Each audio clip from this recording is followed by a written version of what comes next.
Pourquoi le climat change-t-il? Depuis 150 ans, le climat se réchauffe anormalement vite.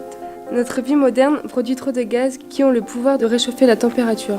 Les hommes sont devenus les champions de la pollution. En ville, les voitures, les cars produisent des gaz. À la campagne, l'élevage intensif d'animaux produit du gaz méthane. À la maison, le chauffage, les déchets que l'on brûle produisent du gaz. Dans l'industrie, les usines produisent du gaz. Cela entraîne une augmentation des catastrophes naturelles. À partir des années 2000, elle augmente fortement et régulièrement. L'eau monte, la glace fond, les inondations, les tempêtes se multiplient. Qu'est-ce qu'on risque? De nombreuses espèces animales peuvent disparaître. De nombreuses îles également, laissant des personnes sans terre. L'océan se remplit de déchets produits par l'homme.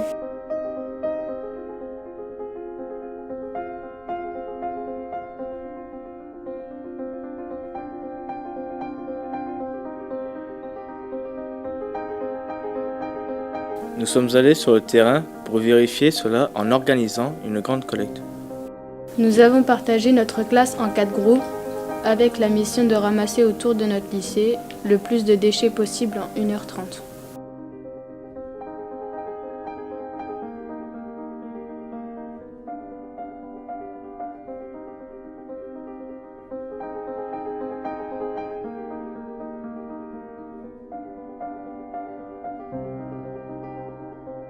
La mauvaise nouvelle, c'est que nous avons collecté 72 kilos de déchets en tout. Stop! Alors aujourd'hui, nous avons décidé d'agir. Agir en vous montrant avec ce film qu'il faut trier nos déchets. Agir pour faciliter le recyclage et protéger la nature. Tout ça?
Que va-t-on faire de ces déchets?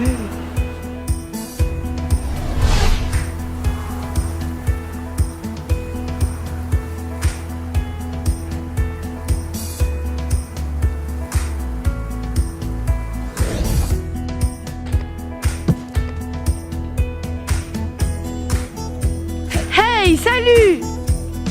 Oh, super cool! Chaque déchet peut être recyclé. Suis-moi, je vais t'expliquer.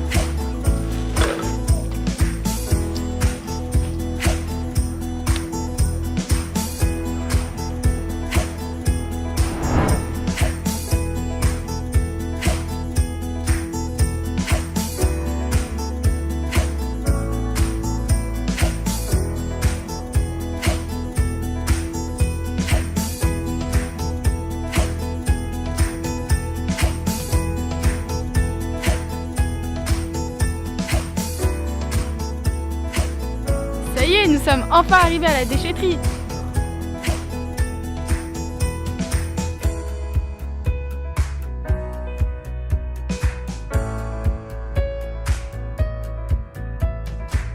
À quel public est destinée la déchetterie?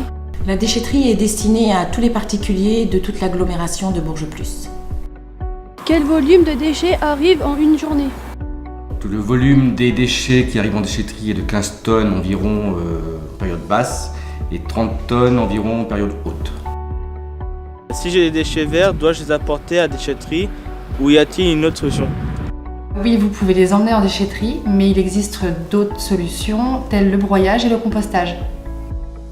Qu'est-ce que le compostage? Existe-t-il un endroit spécifique pour les composts à la déchetterie? Le compostage est la fermentation de tous les végétaux et nous n'avons pas d'endroit spécifique à la déchetterie pour le compost. Les usagers font-ils bien le tri de leurs déchets à l'intérieur de la déchetterie? Les usagers font bien leur tri grâce aux gardiens en poste. Ah, stop!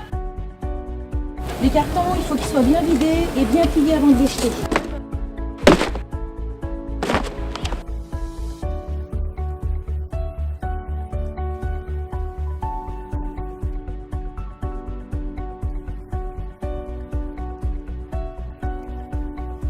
Que deviennent les différentes sortes de déchets et quels déchets seront recyclés?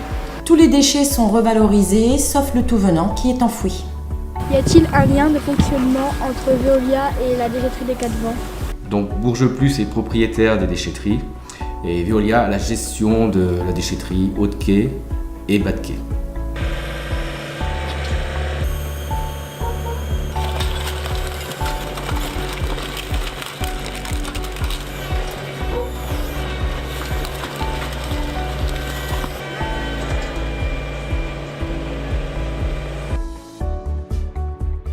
Bonjour madame, pourriez-vous nous expliquer votre activité? Veolia, nous avons 3 activités. La première activité, c'est le bois. Les professionnels nous apportent le bois et nous le recyclons pour les chaufferies. La deuxième activité, c'est le marché industriel. C'est des bennes qui proviennent des magasins, cartons et emballages. Nous les recyclons en balles. Et la troisième activité, c'est la collecte sélective, donc c'est le centre de tri. Les chauffeurs vont ramasser les sacs jaunes chez les usagers pour les collectivités. Nous les trions, les recyclons en balles. Combien de balles de plastique fabriquez-vous par jour? Nous fabriquons environ 15 balles. 15 balles de plastique par jour. Que deviennent les balles une fois recyclées? Alors les balles plastiques sont recyclées en pull. Les balles de carton sont recyclées en carton neuf. L'acier est recyclé en pièces de voiture. Le PEHD est recyclé en poubelle dure que vous avez dans vos maisons. Le papier est recyclé en papier recyclé. Et l'aluminium est recyclé en aluminium. Je vous apporte des bouteilles plastiques, des journaux et des canettes en fer. Pourriez-vous nous expliquer comment s'effectue le tri? Suivez-moi, je vais vous expliquer.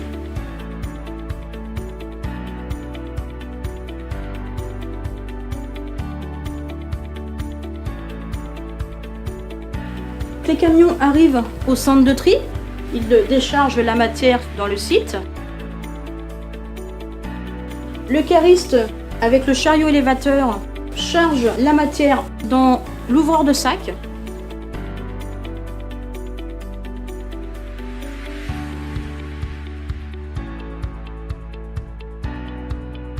Donc cette matière-là arrive dans une grosse machine qu'on appelle le trommel.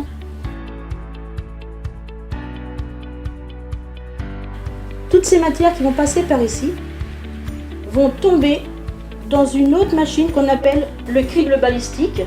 Cette table vibrante sépare le corps creux et le corps plat. Par sens de gravité, les bouteilles descendent, le papier monte. Dans la salle de tri, vous avez 3 tapis. Le tapis de corps creux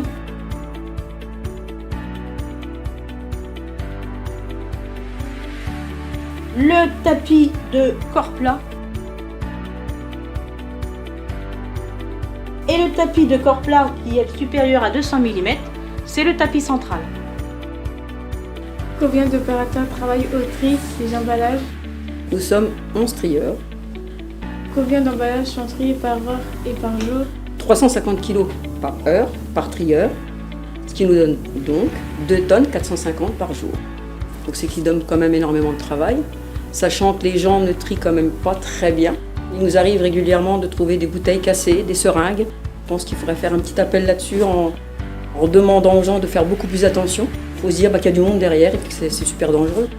Les trieurs se mettent sur un poste où ils peuvent trier le carton d'un côté, les bouteilles de l'autre. Ces matières arrivent dans un endroit de stockage qu'on appelle la goulotte. Quand la goulotte est pleine, le cariste ouvre et met la matière en balle.